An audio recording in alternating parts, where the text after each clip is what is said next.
Hi, last ஷார்ட்ஸில் whipping cream எப்படி store பண்ணுறதுன்னு பார்த்தோமா? இந்த வீடியோவில் எப்படி பர்ஃபெக்டாக பீட் பண்ணுறதுன்னு தான் பார்க்க போகிறோம். 1/2 kg கேக்குக்கு 150 கிராம் விப்பிங் க்ரீம் கரெக்டாக இருக்கும்.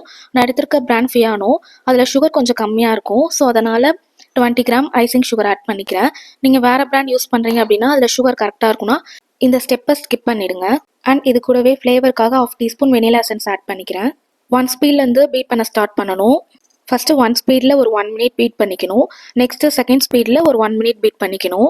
நீங்கள் பிகினராக இருந்தீங்கன்னா டைமர் வச்சு பீட் பண்ணுங்கள், அது ரொம்பவே ஈஸியாக இருக்கும். ஸ்டார்டிங்கில் 1 ஸ்பீடில் ஸ்டார்ட் பண்ணி ஒரு ஸ்பீடுக்கும் ஒரு மினிட்டாக நம்ம வந்து பீட் பண்ணி எடுத்துக்கணும். அப்படின்னு 3rd ஸ்பீட் வரைக்கும் 3 மினிட் நம்ம வந்து பீட் பண்ணி எடுத்துக்கணும். எடுத்த உடனே ஹை ஸ்பீடில் பீட் பண்ணோன்னா சீக்கிரமாக க்ரீம் வந்து விப் ஆகிடும். அதே சமயம் சீக்கிரமாக மெல்ட் ஆகிடும். கொஞ்சம் கொஞ்சமாக ஒரு ஸ்பீடாக இன்க்ரீஸ் பண்ணி நம்ம வந்து பீட் பண்ணி எடுத்துக்கணும். எந்த அளவுக்கு நம்ம க்ரீம் எடுக்கிறோமோ அந்த அளவுக்கு நம்மளுக்கு வந்து டைம் ஆகும். நம்ம வந்து 1 கப் க்ரீம் எடுத்துருக்கோன்றதுனால ஒரு 5 to 6 மினிட்ஸ்க்குள்ளே நம்ம வந்து பீட் பண்ணி எடுத்துக்கலாம்.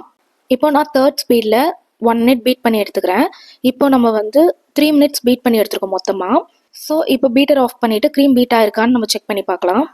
இப்போது இந்த மாதிரி ஸ்பேச்சுலாலாம் ஸ்பூனில் எடுத்து தட்டும்போது க்ரீம் வந்து விழக்கூடாது. இப்படி விழுந்துச்சு அப்படின்னா க்ரீம் இன்னும் பீட் ஆகலைன்னு அர்த்தம்.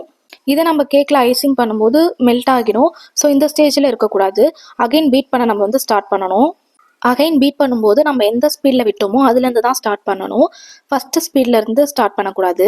நம்ம 3rd ஸ்பீடில் முடிச்சிட்டோம். ஸோ 4th ஸ்பீட்லேருந்து நம்ம வந்து பீட் பண்ணுறதுக்கு ஸ்டார்ட் பண்ணணும்.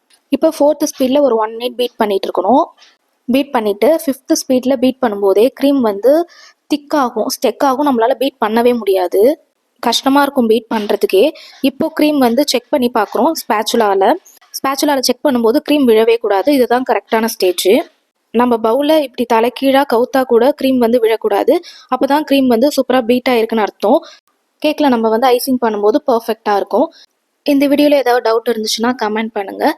இந்த மாதிரி பேக்கிங் ரெசிபிஸ் பார்க்க நம்ம சேனலை சப்ஸ்கிரைப் பண்ணி வச்சுக்கோங்க. நெக்ஸ்ட் வீடியோவில் பார்க்கலாம். பாய்.